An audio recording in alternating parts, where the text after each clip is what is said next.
달빛 아래 사연 한수 채널 구독자 여러분, 오늘도 시청해주셔서 감사합니다. 행복하고 즐거운 시간 되시길 바라며 오늘의 사연 시작하겠습니다. 늦가을 철원의 아침은 유난히 쌀쌀했습니다. 회색빛 하늘 아래로 찬바람이 불어와 낙엽들이 바닥을 구르고 산비탈길 위엔 서리가 하얗게 내려앉아 있었죠. 해발 500m가 넘는 산골짜기에서 내려온 바람은 뼛속까지 시려왔습니다. 김점래 할머니는 낡은 코트깃을 세우며 천천히 걸음을 옮겼어요. 76의 나이에도 허리는 곧았지만 무릎이 시큰거려 한 걸음 한 걸음이 조심스러웠습니다. 손에 든 낡은 가방 안에는 손자에게 줄 귤 몇 개와 60년도 더 된 군번줄 하나가 들어 있었어요. 제15 보병사단 정문 앞 관계자 외 출입금지라는 팻말이 서 있었지만 김점래는 경비병에게 조심스럽게 말을 걸었습니다. 저기 우리 손주 박선우 일병이 여기 있는데 얼굴 한 번만 보고 갈라고요. 목소리는 떨렸지만 간절했죠. 경비병은 난감한 표정으로 무전기를 들었지만 마침 행사준비 차량 세대가 경적을 울리며 들어오는 바람에 제대로 확인하지 못했어요. 김점래는 그 틈을 타 조용히 안으로 들어섰습니다. 경비병은 차량 유도에 정신이 팔려 그녀가 들어가는 걸 미처 보지 못했죠. 연병장은 이미 분주했습니다. 병사 20명 남짓이 흰 천을 깔고 의자를 정렬하며 귀빈석 앞에는 생수와 음료수 박스가 가지런히 쌓여 있었죠. 태극기와 부대기가 바람에 펄럭이고 확성기에선 군가가 흘러나왔습니다. 김점래는 어디 앉을 곳을 찾다가 귀빈석 한쪽 구석, 사람 눈에 잘 띄지 않는 자리에 조용히 앉았어요. 잠깐만 쉬었다 가지 뭐. 선우 얼굴만 보면 되지. 그녀는 작게 중얼거리며 가방을 무릎 위에 올려놓았습니다. 귤 냄새가 은은하게 풍겼어요. 5분쯤 지났을까요? 병사 2명이 리본과 깃발을 들고 지나가다 김점래를 발견했습니다. 어르신, 죄송하지만 여기는 귀빈석이라 일반 민간인은 앉으시면 안 됩니다. 한 병사가 정중하게 말했죠. 김점래는 황급히 일어서려다 발이 꼬이며 옆에 있던 생수 박스를 건드렸어요. 생수병 하나가 대굴대굴 굴러떨어졌습니다. 아이고 미안어이. 내가 그냥 세워놓으려 그랬지.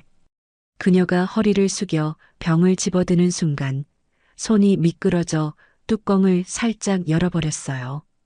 물 몇 방울이 바닥에 튀었습니다. 거기 민간인, 지금 뭐 하는 겁니까? 날카로운 목소리가 연병장을 가로질렀습니다. 의전 책임자인 이준석 중령이 빠른 걸음으로 다가왔어요. 42의 그는 깔끔한 군복에 엄격한 표정을 하고 있었죠. 구두 소리가 땅을 울렸습니다. 이 구역은 귀빈 전용입니다.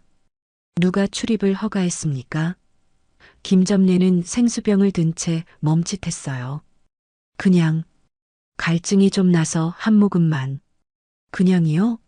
지금 그냥이 통하는 자리입니까? 여기는 국가의전 행사장입니다. 오늘 국방부 장관님도 오십니다. 이준석의 목소리가 커지자 주변에서 준비하던 장교들과 병사들이 고개를 돌렸습니다. 요즘 저런 분들 많아요. 행사 때마다 슬쩍 들어와서 사진 찍고 보온증 하나 들고 다니면 아무데나 앉으시려고 하시잖아요. 나이 드신 분들 고집이 얼마나 센데요. 수군거리는 소리가 여기저기서 들려왔어요. 김점래의 얼굴이 하얗게 질렸습니다. 손이 떨려 생수병을 제대로 잡지 못했죠. 병이 다시 바닥에 떨어져 물이 쏟아졌습니다. 이것 봐요. 귀빈석 카펫을 다 적시잖아요. 이준석이 인상을 찌푸렸습니다. 김점래가 황급히 코트 자락으로 물을 닦으려 했지만 이준석이 손을 저으며 막았어요. 그만하세요. 병사들이 처리합니다. 그의 말투는 냉랭했습니다. 김점례가 가방을 들려는 순간 안에 있던 낡은 군번줄이 바닥에 떨어졌죠. 녹슨 쇠사슬과 번호판이 달그락 소리를 내며 굴렀습니다. 이준석이 그걸 주워들더니 비웃듯 말했어요. 이게 진짜입니까? 요즘 이런 거 인터넷에서 얼마든지 삽니다. 빈티지 코스프레용으로요. 5천 원이면 살 수 있어요. 옆에 있던 젊은 장교가 킬킬대며 속삭였습니다. 할머니도 행사에 관심이 많으시네요. 유튜브나 찍으시려나. 김점례는 떨리는 손으로 군번줄을 받아들었습니다. 물 한 병. 그게 그렇게 큰 잘못입니까? 목소리가 갈라졌어요. 눈시울이 붉어졌죠. 이준석은 단호하게 대답했습니다. 보안 위반입니다. 오늘은 특히 경계가 강화된 날이에요. 민간인 즉시 퇴거 조치하세요. 경비병 둘이 다가와 김점례의 팔을 잡았습니다. 그녀는 허공을 더듬으며 중얼거렸어요. 내가 나라 위에 전보 치던 사람인데, 6.25 때 암호 보내던 사람인데, 그 목소리는 바람에 실려 사라졌습니다. 아무도 귀담아 듣지 않았어요. 병사들은 그저 카펫의 물기를 닦아내느라 바빴고, 장교들은 행사 준비 체크리스트를 확인하느라 정신이 없었습니다. 김점례는 두 경비병의 부축을 받으며 연병장을 벗어났죠. 뒤돌아보니 귀빈석의 흰 천이 바람에 펄럭이고 있었습니다. 김점례는 연병장 뒤편 임시의무실로 옮겨졌습니다. 낡은 침대 하나와 약품 보관함, 그리고 낡은 선풍기가 전부인 좁은 공간이었어요. 피로와 탈수 증세로 얼굴이 창백해진 김점례는 침대에 누워 천장을 바라보았습니다. 의무병 한 명이 다가와 혈압을 재고 수액 주사를 놓으려 했죠. 어르신, 팔 좀 내밀어 주세요. 수액 맞으셔야 해요. 김점례는 떨리는 손으로 소매를 걷어 올렸습니다.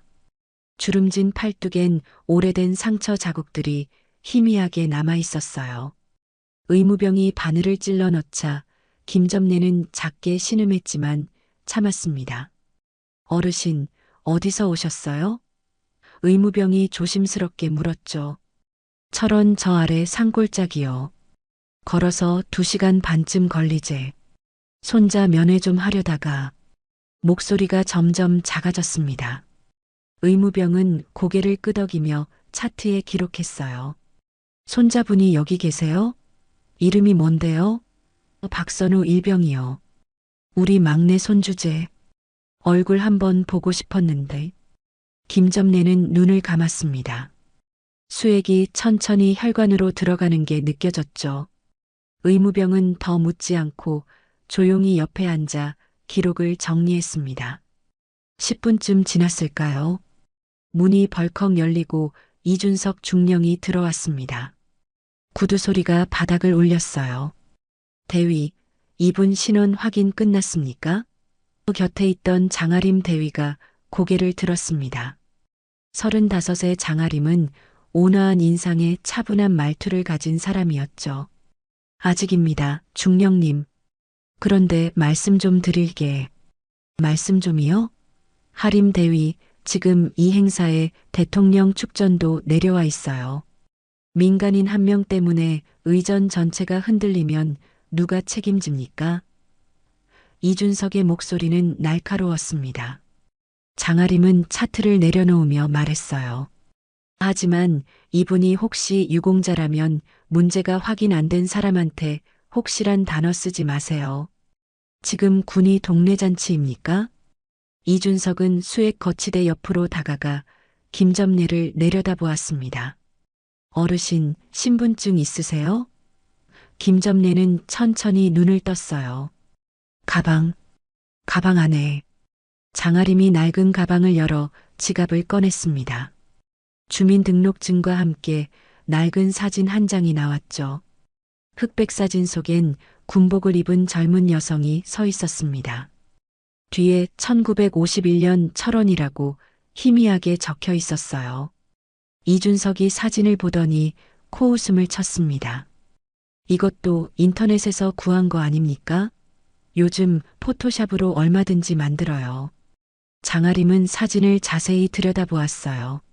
중령님, 그런데 이 사진 진짜 같은데요. 종이 질감도 그렇고.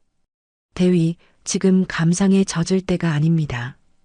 이분, 행사 끝날 때까지 여기서 대기시키세요. 보안실에서 조사할 겁니다. 김점례는 수액을 맞으며 작게 말했습니다. 그렇게까지 하실 일은 아닌데. 나 그냥 갈라요. 이준석이 비웃듯 말했어요. 어르신, 여기 군대입니다. 감정으로 움직이는 데가 아니에요. 절차가 있습니다. 군인도 사람 아닙니까? 김점례의 목소리가 떨렸습니다. 사람이니까 절차를 지키는 거죠. 그게 법치입니다. 이 말에 김점례의 눈가가 젖었습니다. 내가 그 절차를 위해 평생을 바쳤는데. 목소리는 더 이상 나오지 않았어요. 이준석은 냉정히 돌아서며 나갔습니다. 문이 쿵 닫히는 소리가 울렸죠. 장아림은 잠시 그녀를 바라보다가 침대 옆 작은 테이블 위에 떨어진 봉투 한 장을 발견했습니다. 봉투는 낡았지만 정성스럽게 접혀 있었어요. 장아림이 조심스럽게 펼쳐보니 손글씨로 이름 5개가 적혀 있었습니다. 태건아, 태수야, 태영아, 태우야, 태진아. 어무이가 보고 싶구나. 이번 추석엔 꼭 오너라. 글씨는 떨렸지만 또박또박했죠. 장아림은 봉투를 들고 멍하니 섰습니다. 뭔가 심상치 않은 느낌이 들었어요. 그는 부대 내부망에 접속해 김점례의 이름을 검색했습니다. 잠시 후 화면에 결과가 떴어요. 김점례, 철원 출신 6.25 참전 보조암호병 1951년 실종 신고 후 생존자 명단 제외. 장아림의 손이 멈췄습니다. 실종 신고. 그는 다시 봉투 속 이름들을 하나씩 검색하기 시작했어요. 박태건. 화면에 뜬 결과에 장아림의 눈이 커졌습니다. 합참의장 박태건 대장. 그는 서둘러 다음 이름을 쳤습니다. 박태수. 육군 참모차장 박태수 중장. 박태영. 해군 제2함대 사령관 박태영 중장. 박태우. 공군 참모부장 박태우 중장. 박태진. 특전사령관 박태진 소장. 장아림의 입에서 숨이 새나왔습니다. 이게 말이 됩니까? 손이 떨렸어요. 그는 즉시 상급 지휘망으로 긴급 보고를 올렸습니다. 작전가입니다. 긴급 신원 확인건 보고 드립니다. 현재 의무실에 계신 김점례 여사님이 수화기 너머로 침묵이 흘렀고 잠시 후 무전이 터졌습니다. 전 병력 대기 태세. 상급 지휘 차량 이동 중. 반복합니다. 상급 지휘 차량 이동 중. 오후 1시 하늘은 점점 어두워지고 있었습니다. 먹구름이 철원 상공을 뒤덮기 시작했어요. 바람이 세차게 불어와 나뭇가지들이 흔들렸고 연병장의 깃발들이 요란하게 펄럭였습니다. 이준석은 행사장 점검을 마치고 작전실로 돌아왔죠. 의전 준비 완료했습니다. 귀빈 도착 예정 시각은 오후 2시 30분입니다. 그가 보고하자 작전과장이 고개를 끄덕였어요. 그런데 그때였습니다. 작전실 무전기에서 낯선 암호가 흘러나왔어요. 코드 레드 알파. 반복합니다. 코드 레드 알파. 최상급 지휘 이동 중. 작전과장의 얼굴이 굳었습니다. 코드 레드 알파? 그게 뭡니까? 이준석이 물었죠. 합참의 장급 긴급 이동 신호입니다. 전시나 국가 비상사태 때만 쓰는 코드인데 작전과장은 말을 잇지 못했어요. 다시 무전이 터졌습니다. 목적지 제15보 병사단. 인도적 우선 보호 대상 확인됨. 전 부대 최고 경계 태세.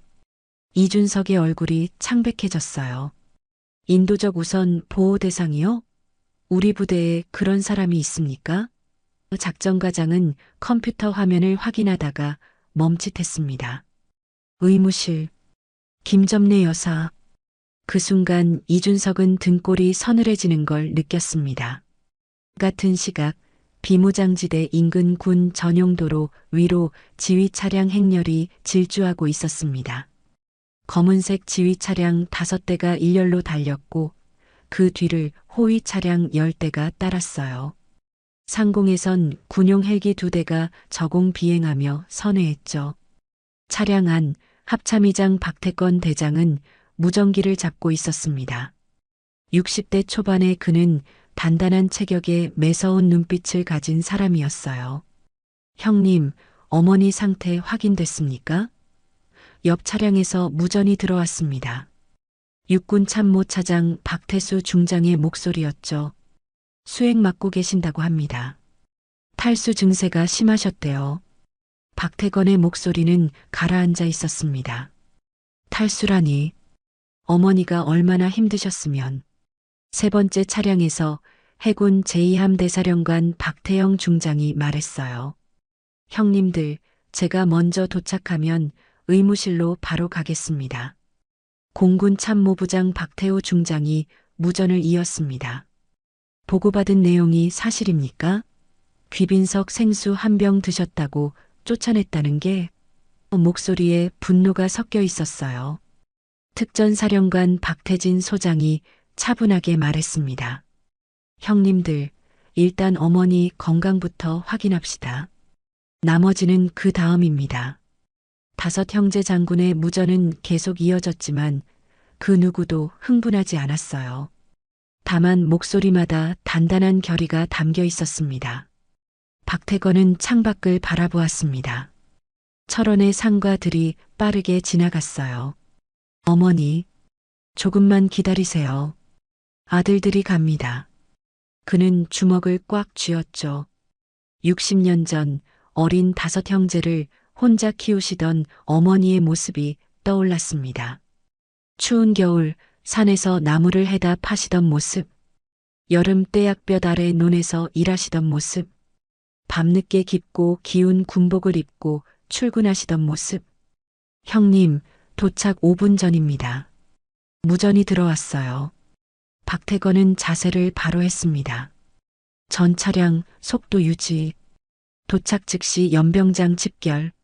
알겠습니다. 5개의 무전이 동시에 응답했습니다. 제15보 병사단 정문에선 사단장 이하 전 지휘부가 대기하고 있었습니다. 경비병들은 긴장한 표정으로 도로를 주시했어요. 저기 옵니다. 한 병사가 외쳤습니다. 멀리서 헬기 소리가 들려왔고 곧이어 검은 차량 행렬이 나타났죠. 먼지가 일었고 차량들이 일제히 정문 앞에 섰습니다. 첫 번째 차량 문이 열렸어요. 박태건 대장이 내렸습니다. 가슴에 별 4개가 빛났죠. 이어서 2번째, 3번째, 4번째, 5번째 차량에서 장군들이 내렸습니다. 별 3개, 별 3개, 별 3개, 별 2개. 총 13세 별이 철원 땅에 모였습니다. 사단장이 급히 경례했어요. 사단장 김철수 준장, 경례. 박태건은 경례를 받으며 단호하게 물었습니다. 어머니는 어디 계십니까? 사단장이 떨리는 목소리로 대답했습니다. 의무실에 모셔두었습니다. 모셔두었다라고요. 박태건의 목소리가 낮게 깔렸어요. 사단장의 등에 식은땀이 흘렀습니다. 죄송합니다. 제대로 보필하지 못했습니다. 박태건은 더 이상 말하지 않고 의무실 쪽으로 걸음을 옮겼습니다. 4 형제가 그 뒤를 따랐죠. 이준석은 작전실 창문으로 그 광경을 지켜보고 있었습니다. 다리가 후들거렸어요. 저분들이 전부. 작전과장이 나지막이 말했습니다. 중령님, 각오하셔야 할 겁니다. 이준석은 창틀을 붙잡았습니다. 손에서 땀이 흘렀어요. 그는 몇 시간 전 자신이 했던 말들을 떠올렸습니다. 이게 진짜입니까? 인터넷에서 5천 원이면 삽니다. 확인 안 된 사람한테 혹시란 단어 쓰지 마세요. 그의 얼굴이 하얗게 질렸습니다. 연병장 반대편 장아림 대위는 의무실 문 앞에 서 있었습니다. 안에선 김점례가 여전히 수액을 맞으며 누워 계셨어요. 장아림은 봉투를 꼭 쥐고 있었습니다. 어무이가 보고 싶구나. 그 글귀가 계속 머릿속을 맴돌았죠. 멀리서 구두 소리가 들려왔습니다. 여러 명이 동시에 걷는 소리. 장아림은 자세를 바로 하고 문 앞에 섰습니다. 의무실 문이 천천히 열렸습니다. 박태건 대장이 가장 먼저 들어섰어요. 뒤이어 박태수, 박태영, 박태우, 박태진이 차례로 들어왔습니다. 좁은 의무실이 순식간에 별들로 가득 찼죠. 장아림은 온몸이 굳은 채 경례를 붙였습니다. 제15보 병사단 의무대 장아림 대위 경례. 박태건은 경례를 받으며 고개를 끄덕였지만 시선은 침대에 누워 계신 김점례에게 고정되어 있었어요. 김점례는 수액을 맞은 채 눈을 감고 있었습니다. 얼굴은 여전히 창백했고 숨소리만 가늘게 들렸죠. 박태건은 천천히 다가가 무릎을 꿇었습니다. 어머니. 그의 목소리가 떨렸어요. 김점례가 천천히 눈을 떴습니다. 흐릿한 시야에 익숙한 얼굴들이 보였죠. 태건아. 내가 왔니? 예, 어머니. 늦었습니다. 박태수가 다가와 어머니의 손을 잡았습니다. 어머니, 괜찮으세요? 어디 아프신 데는 없으세요? 손은 차갑고 거칠었어요. 60년 넘게 고생하신 손이었습니다. 김점례는 희미하게 미소 지었어요. 괜찮다. 너희들 보니 다 나은 것 같구나. 박태영이 눈시울을 붉히며 말했습니다. 어머니, 왜 연락하지 않으셨어요? 우리한테 말씀만 하셨으면. 너희들 바쁜데 뭐. 선우 얼굴만 보고 갈라 그랬지. 박태우가 수액 거치대를 확인하며 의무병에게 물었습니다. 어머니 상태가 어떻습니까? 의무병이 긴장한 목소리로 대답했어요. 탈수 증세가 있으셨고 혈압이 약간 높으십니다. 지금은 안정되셨습니다. 박태진이 조용히 물었습니다. 여기 오시는데 얼마나 걸리셨습니까? 김점례가 작게 웃었어요. 2시간 반쯤? 버스 타고 내려서 걸어왔지. 2시간 반을. 박태건의 목소리가 굳었습니다. 그것도 걸어서. 그는 고개를 들어 장아림을 바라보았어요. 대위, 경위 설명해 주시겠습니까? 장아림은 침을 삼키며 대답했습니다. 예, 합참의장님. 오늘 오전 10시쯤 어머니께서 연병장 귀빈석에 계시다가 생수 한 병을 드셨습니다. 그 과정에서 그는 말을 잇지 못했어요. 그 과정에서 박태수가 날카롭게 물었습니다. 장아림은 고개를 숙였죠. 의전 책임자께서 보안 위반으로 판단하시고 퇴거 조치를 내리셨습니다. 보안 위반. 박태영이 되물었습니다. 생수 한 병이 보안 위반입니까? 그리고 장아림이 계속했습니다. 어머니께서 가지고 계신 군번줄을 인터넷에서 산 가짜라고. 그 순간 의무실 안공기가 얼어붙었습니다. 박태우가 천천히 일어섰어요. 누가 그런 말을 했습니까? 의전 책임자 이준석 중령입니다. 장아림이 대답했죠. 박태진이 주먹을 꽉 쥐었습니다. 어머니 앞에서 그런 말을 했다는 겁니까? 예. 죄송합니다. 장아림의 목소리는 가라앉았어요. 김점례가 아들들을 말렸습니다. 됐다, 애들아. 그 사람도 일하는 거지. 너무 나무라지 마라. 어머니. 박태건이 어머니의 손을 꼭 잡았습니다. 어머니는 항상 그러셨습니다. 남을 탓하지 않으셨죠. 하지만 이번엔 다릅니다. 그는 일어서서 장아림을 바라보았어요. 대위, 이준석 중령 위치 파악됩니까? 작전실에 계실 것으로 보입니다. 연병장으로 호출하십시오. 지금 당장. 장아림이 경례하고 나가려는데 김점례가 불렀습니다. 잠깐만. 태건아. 예, 어머니. 너무 심하게 하지는 마라. 그 사람도 자기 일 열심히 한 거야. 박태건은 어머니를 바라보았습니다. 여전히 다른 사람을 걱정하시는 모습에 가슴이 먹먹했어요. 어머니, 이번만큼은 제대로 해야 합니다. 이게 단순히 한중령의 잘못이 아닙니다. 그는 형제들을 돌아보았죠. 이건 우리 군 전체가 잊어버린 것에 대한 문제입니다. 박태수가 고개를 끄덕였습니다. 형님 말씀이 맞습니다. 우리가 규정과 절차만 강조하다가 정작 중요한 걸 놓쳤습니다. 박태영이 덧붙였어요. 어머니 같은 분들이 계셨기에 오늘의 우리가 있는 겁니다. 그걸 우리가 잊었어요. 박태우가 창밖을 바라보았습니다. 연병장에는 여전히 행사 준비가 한창이었어요. 오늘 예정된 행사는 어떻게 합니까? 박태건이 단호하게 말했습니다. 그대로 진행합니다. 하지만 주빈이 바뀝니다. 주빈이요? 오늘의 주빈은 김점례 여사님입니다. 장아림은 놀란 표정으로 박태건을 바라보았어요. 합참의장님, 그럼 국방부 장관님은? 장관님께는 제가 직접 설명드리겠습니다. 이해하실 겁니다. 박태건은 무전기를 꺼내 들었죠. 여기는 합참의장 박태건입니다. 전 지휘부 연병장 집결. 반복합니다. 전 지휘부 연병장 집결. 특별의전 준비하십시오. 무전이 나가자 부대 전체가 움직이기 시작했습니다. 사이렌이 울렸고 병사들이 뛰기 시작했어요. 연병장 스피커에서 방송이 흘러나왔습니다. 전 병력 주목.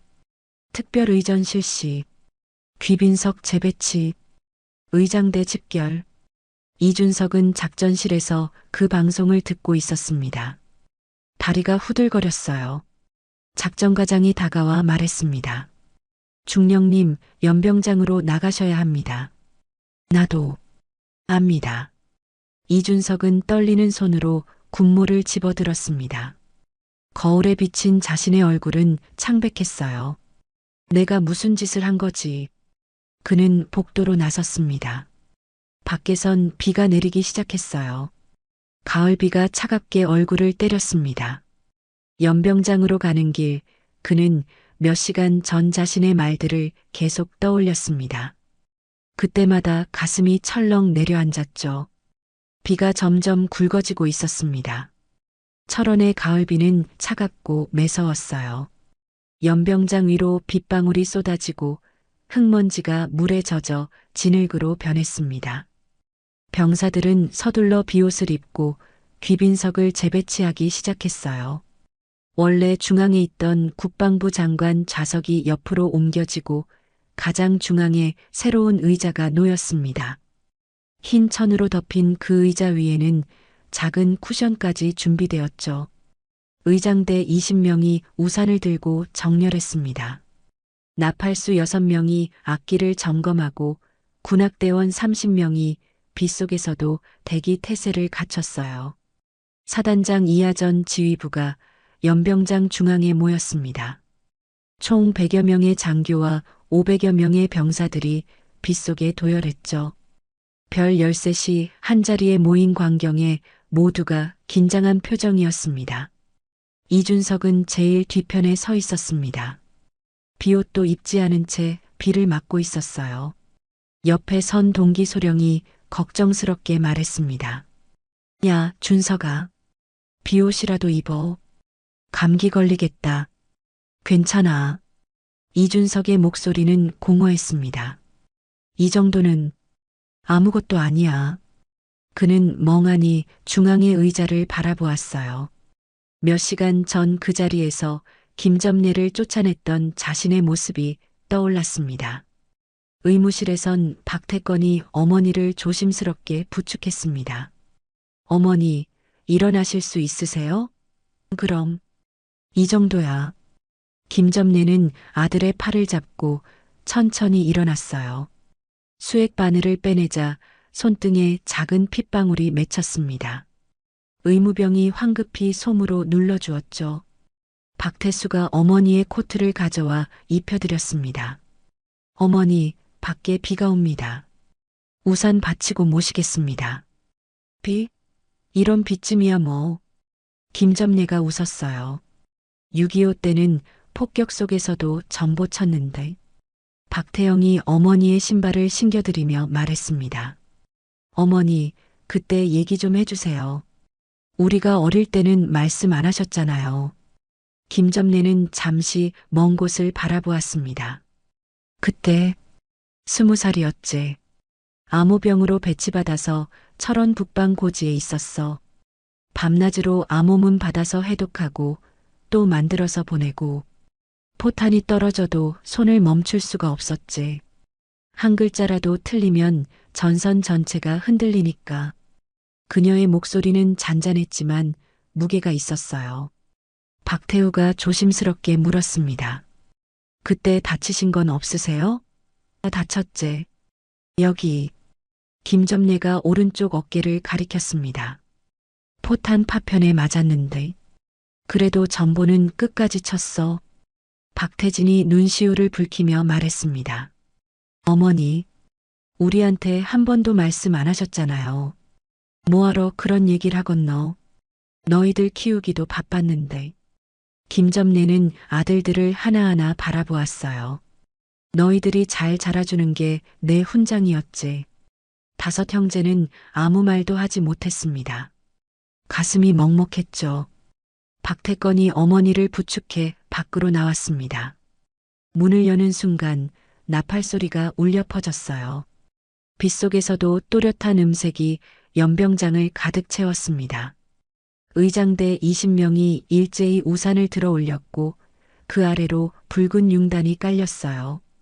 김점례는 놀란 표호로 주위를 둘러보았습니다. 이게 무슨... 어머니, 오늘의 주비는 어머니십니다. 박태건이 조용히 말했어요.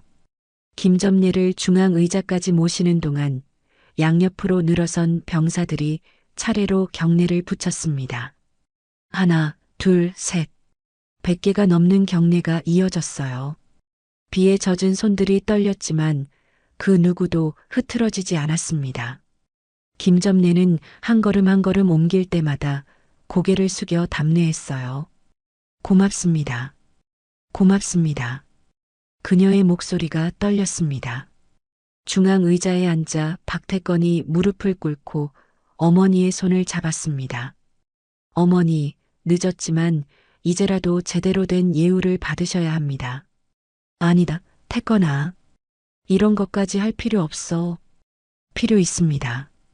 이건 어머니 개인을 위한 게 아닙니다. 박태건은 일어서서 연병장에 모인 모든 이들을 바라보았어요. 이건 우리가 잊고 있던 것을 되찾는 시간입니다. 그는 마이크를 집어들었습니다. 빗소리에도 그의 목소리는 또렷했어요. 전 장병에게 고합니다. 우리는 규정으로 움직입니다. 절차로 일합니다. 그것이 군인의 본분입니다. 연병장이 조용해졌습니다. 하지만 규정이 사람의 마음을 잊게 해서는 안 됩니다. 절차가 존중을 대신할 수는 없습니다. 박태건의 목소리가 높아졌어요. 여기 계신 김점례 여사님은 6.25 참전 암호병이십니다.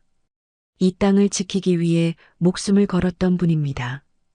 그는 군모를 벗었습니다. 빗방울이 얼굴을 적셨죠.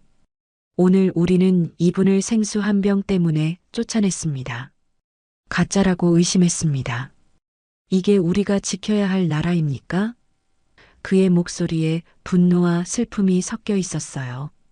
연병장의 모든 장병들이 고개를 숙였습니다. 이준석은 그 자리에 선 채 눈물을 흘리고 있었어요. 비인지 눈물인지 구분할 수 없었습니다. 박태건이 다시 말했습니다. 전 지휘급 이상 장성, 전 장교, 전 병사. 그는 김점례를 향해 몸을 돌렸어요. 김점례 여사님께 경례. 그 순간 500여 명의 손이 일제히 올라갔습니다. 빗속에서 별 13이 동시에 빛났습니다. 박태건, 박태수, 박태영, 박태우, 박태진. 5 형제 장군의 가슴에 달린 별들이 빗방울에 반짝였어요. 그 뒤로 사단장의 별 하나, 부사단장들의 별들, 연대장들의 별들이 이어졌습니다. 500여 명의 팔이 떨림없이 올라가 있었죠. 시간이 멈춘 것 같았습니다.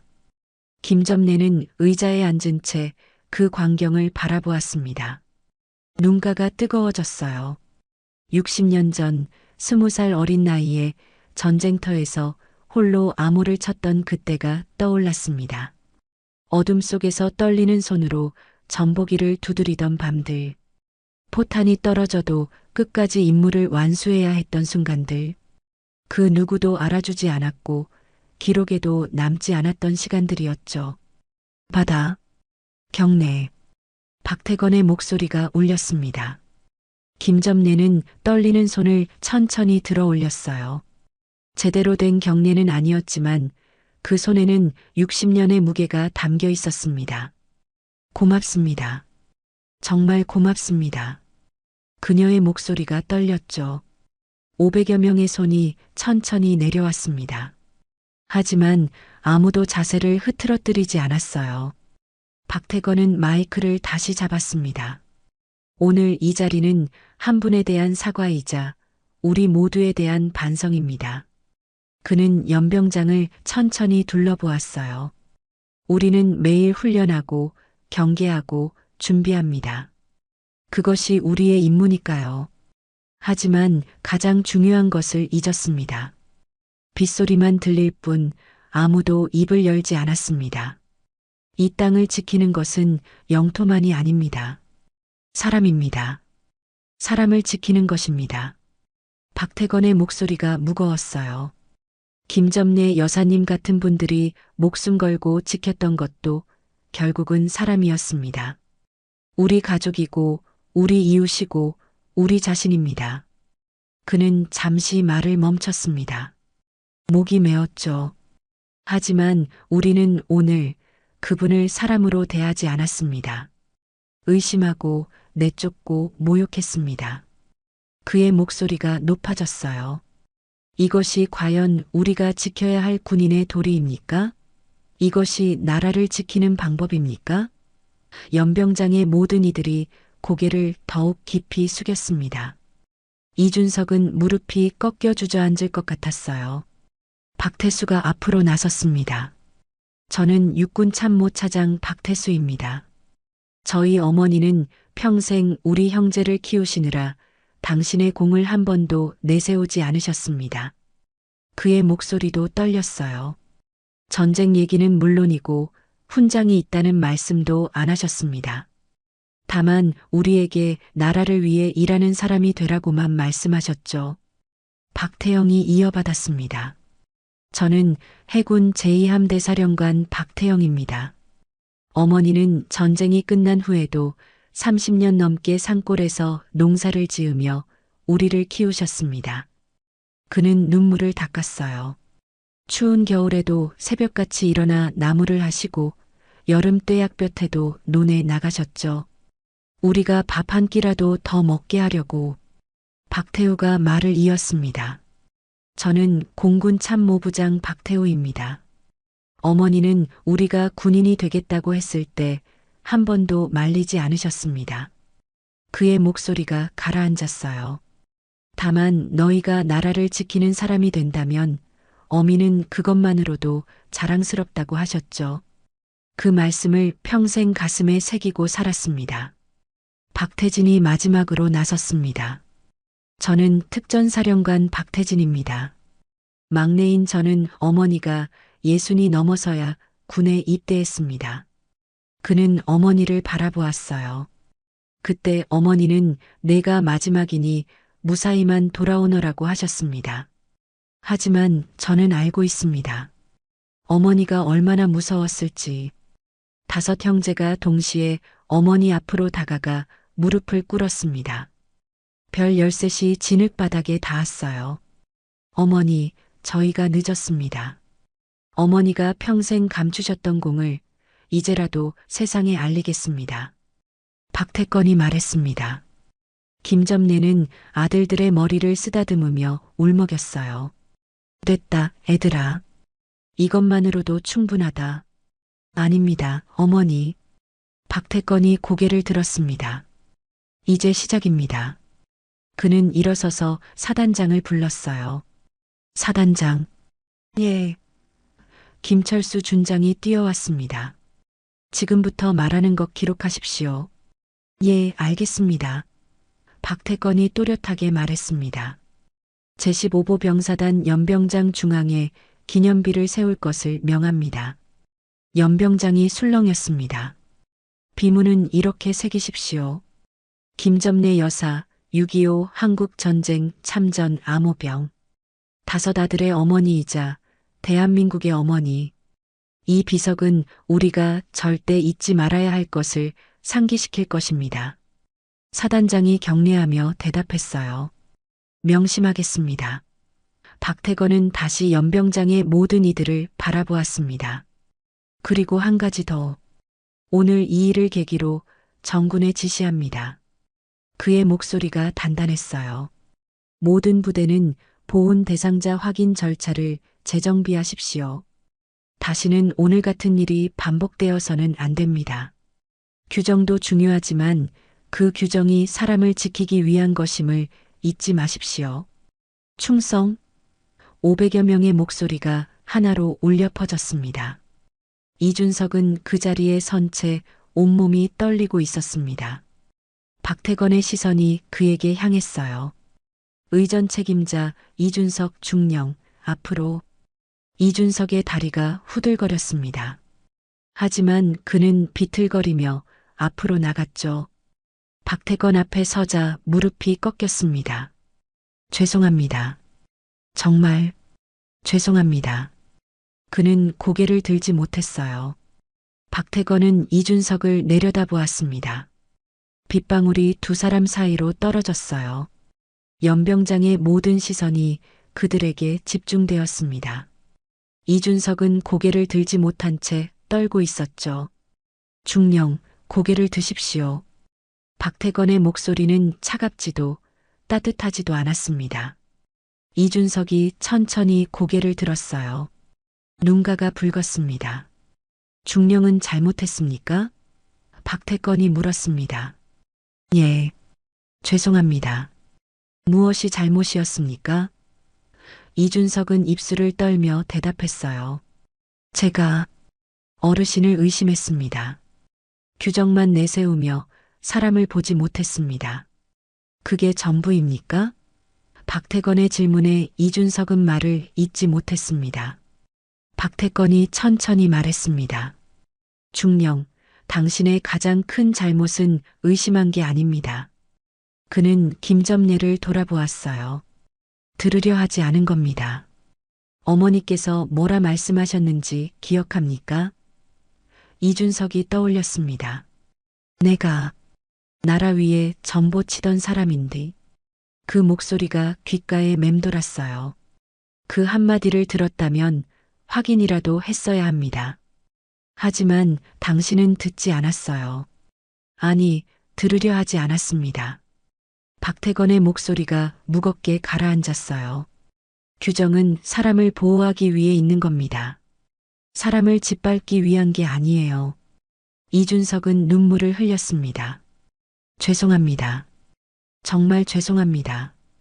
김점례가 의자에서 일어났습니다. 박태수가 황급히 부축했지만 그녀는 천천히 이준석 앞으로 걸어갔어요.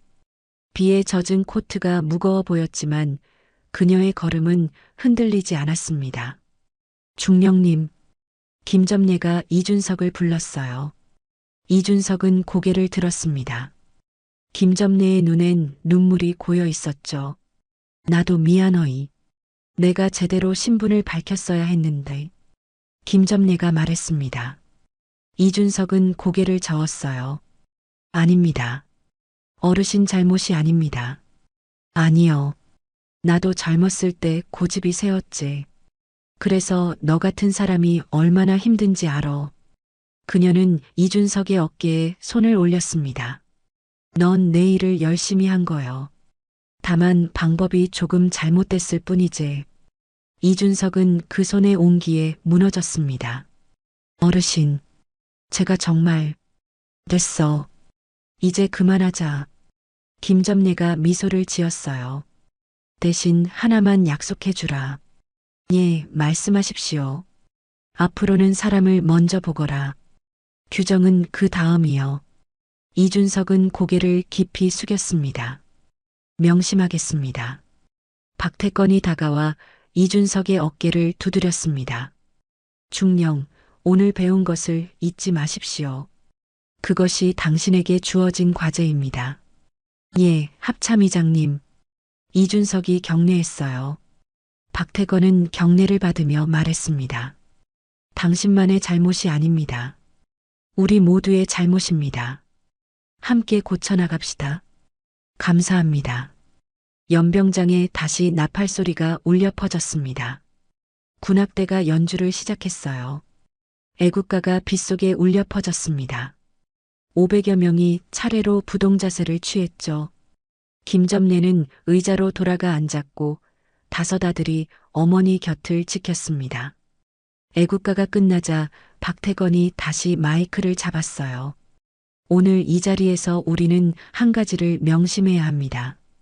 그의 목소리가 연병장을 채웠습니다. 군인의 힘은 무기에서 나오지 않습니다. 계급장에서 나오지도 않아요. 진짜 힘은 우리가 지키려는 사람들을 향한 마음에서 나옵니다. 병사들이 고개를 들었어요. 김점례 여사님은 그것을 평생으로 보여주셨습니다. 우리도 그렇게 살아야 합니다. 박태수가 앞으로 나와 말했습니다. 이제부터 제15보 병사단은 매년 오늘을 존중의 날로 기념할 것입니다. 사단장이 경례하며 받았어요. 명심하겠습니다. 이날만큼은 모든 훈련을 멈추고 우리가 왜 이 자리에 있는지 되새기는 시간을 갖도록 하십시오. 예. 박태영이 덧붙였습니다.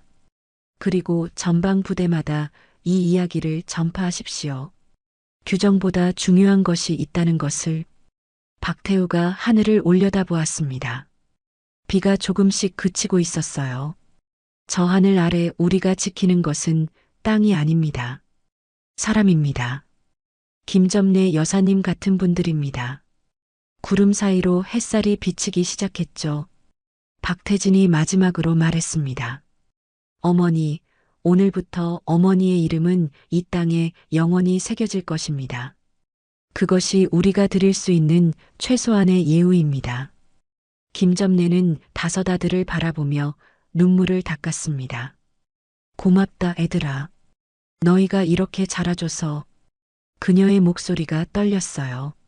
어미는 정말 자랑스럽다.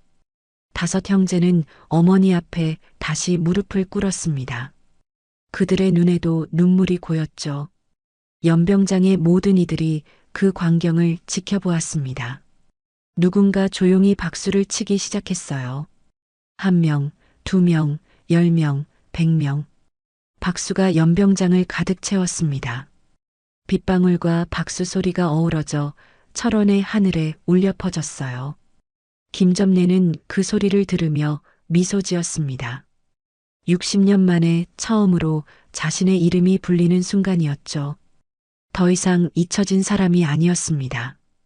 대한민국이 기억하는 사람이 되었어요. 이준석은 박수를 치며 눈물을 흘렸습니다.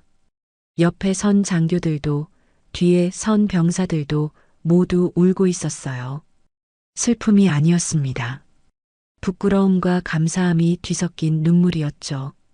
그들은 오늘 진짜 군인이 무엇인지 배웠습니다. 규정을 지키는 사람이 아니라 사람을 지키는 사람이 군인이라는 것을. 사흘이 지났습니다. 철원엔 첫눈이 내리기 시작했어요. 하얀 눈송이들이 연병장을 뒤덮고 나무마다 눈꽃이 피어났습니다. 제15보 병사단 연병장 중앙엔 새로운 비석이 세워졌죠. 검은 화강암으로 만든 비석엔 금빛 글씨가 새겨져 있었습니다. 김점래 여사, 6.25 한국전쟁 참전 암호병. 다섯 아들의 어머니이자 대한민국의 어머니. 비석 제막식에는 국방부 장관을 비롯해 3군 지휘부가 모두 참석했습니다. 김점래는 휠체어에 앉아 비석을 바라보았어요. 지난 사흘간 과로로 몸이 많이 약해졌지만 눈빛만큼은 또렷했습니다. 박태건이 어머니 곁에 무릎을 꿇고 말했습니다. 어머니, 이제 어머니 이름이 이 땅에 영원히 남습니다. 고맙다, 태건아. 김점래가 아들의 손을 잡았어요. 국방부 장관이 앞으로 나와 김점래에게 훈장을 수여했습니다. 60년 만에 받는 훈장이었죠. 김점래 여사님, 대한민국은 늦었지만 여사님의 희생과 헌신을 기억하겠습니다. 장관이 훈장을 달아드렸어요. 금빛 훈장이 김점래의 가슴에 빛났습니다. 감사합니다. 나 같은 사람한테 이런 영광을. 영광이 아닙니다. 마땅히 드려야 할 예우입니다. 이준석은 비석 앞에 서서 고개를 숙이고 있었습니다. 그는 지난 사흘간 단 한 번도 제대로 잠들지 못했어요. 눈을 감으면 김점래의 떨리던 목소리가 들렸고 자신이 내뱉었던 말들이 가슴을 찔렀습니다. 제막식이 끝나고 사람들이 하나둘 자리를 뜰 때 이준석은 김점래 앞으로 다가갔어요. 어르신, 중령님 왔구만. 김점래가 미소 지었습니다. 그날 제가 정말 죄송했습니다. 이준석이 고개를 숙였어요. 됐다고 했잖아. 이제 그만하거라. 아닙니다. 저는 평생 그날을 잊지 않을 겁니다. 이준석의 목소리가 떨렸습니다. 다시는 그런 실수를 하지 않겠습니다. 사람을 먼저 보겠습니다. 김점래가 그의 손을 잡았어요. 그 마음이면 됐어. 넌 좋은 군인이 될 거요. 어르신께서 그렇게 말씀해 주시니 정말 감사합니다. 이준석은 눈물을 닦았습니다. 김점래는 그를 바라보며 천천히 말했어요. 중령님, 나도 젊었을 때는 실수가 많았지. 암호를 잘못 쳐서 혼나기도 하고 급해서 절차를 어긴 적도 있었어. 어르신도요? 그럼 사람이 어떻게 완벽하겠노? 중요한 건 그 실수에서 배우는 거지. 이준석은 깊이 고개를 숙였습니다. 명심하겠습니다. 김점래가 다시 웃었어요. 그리고 고맙다. 내가 그날 나를 의무실로 데려가줘서 내 아들들을 만날 수 있었지. 어쩌면 너도 고마운 사람이여. 이준석은 그 말에 또 눈물을 흘렸습니다. 박태건이 다가와 이준석의 어깨를 두드렸어요. 중령, 어머니 말씀 잘 새기십시오. 예, 합참의장님. 일주일 후 김점래는 철원의 한 요양병원으로 옮겨졌습니다. 산 중턱에 자리한 조용한 병원이었어요. 창밖으로는 설악산 자락이 보였고 눈 덮인 소나무들이 평화로웠습니다. 박태건은 매일 새벽 헬기를 타고 어머니를 찾아왔죠. 어머니, 주무셨어요? 잘 잤다. 여긴 참 조용하고 좋구나. 마음에 드시면 다행입니다. 박태수는 주말마다 손수 만든 음식을 가져왔습니다. 어머니, 이거 어머니가 좋아하시던 된장찌개예요. 제가 직접 만들었어요. 오메, 우리 태수가 요리도 하노? 어머니가 해주시던 거 배웠죠. 맛 좀 보세요. 김점래는 국물을 한 숟가락 떠서 맛보았어요. 맛있다. 역시 내 아들이제. 박태영은 바다에서 잡은 신선한 생선을 가져왔고 박태우는 공군 부대에서 기른 채소를 가져왔습니다. 막내 박태진은 어머니가 좋아하는 옛날 사진들을 모아 앨범을 만들어 왔어요. 어머니, 이거 보세요. 우리 어렸을 때 사진이에요. 어머, 이게 언제 찍은 거고? 제가 7살 때요. 어머니 기억나세요? 김점래는 사진을 보며 하나하나 떠올렸습니다. 그때 참 힘들었지. 너희 다섯을 먹이느라. 하지만 어머니는 한 번도 우리 앞에서 힘든 내색 안 하셨잖아요. 박태진이 말했어요. 그게 어미 마음이지. 자식 앞에서 어떻게 힘들다고 하건너. 김점래는 앨범을 넘기며 미소 지었습니다. 다섯 아들이 모두 군복을 입은 사진도 있었어요. 이 사진 찍던 날 기억나요? 박태건이 물었습니다. 기억하지. 너희가 다 같이 온 날이었지. 내가 그날 얼마나 자랑스러웠는데. 저희도요, 어머니. 어머니가 계셨기에 저희가 여기까지 올 수 있었어요. 다섯 형제는 어머니 침대 주위에 둘러앉았습니다. 마치 어린 시절로 돌아간 것 같았어요. 석 달이 흘렀습니다. 겨울이 깊어지고 철원엔 폭설이 내렸습니다. 김점래의 건강은 점점 나빠졌어요. 여든을 바라보는 나이에 지난 사흘간의 일들이 무리였던 것 같았습니다. 하지만 그녀의 얼굴엔 늘 미소가 있었죠. 엄마, 괜찮으세요? 박태건이 걱정스럽게 물었습니다. 괜찮다. 이제 아무 한이 없어. 어느 눈 내리는 밤이었습니다. 김점래는 창가에 앉아 하얀 눈송이들을 바라보았어요.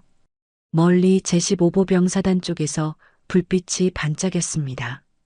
아마 연병장의 조명인 것 같았죠. 그곳엔 자신의 이름이 새겨진 비석이 서 있었습니다. 내 이름이 남았구나. 김점래는 조용히 중얼거렸어요. 눈은 계속 내렸습니다. 하늘에서 내려오는 하얀 눈송이들 사이로 별들이 반짝이는 것 같았어요. 하나, 둘, 셋, 열셋.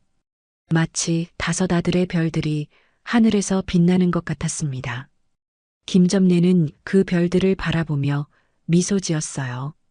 고맙다, 내 새끼들아. 정말 고맙다. 그녀는 천천히 눈을 감았습니다. 얼굴엔 평화로운 미소가 있었어요.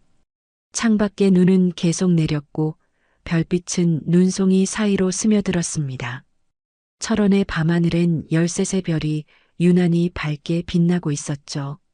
그 빛은 연병장의 비석을 비추고 김점래의 이름을 영원히 새기고 있었습니다.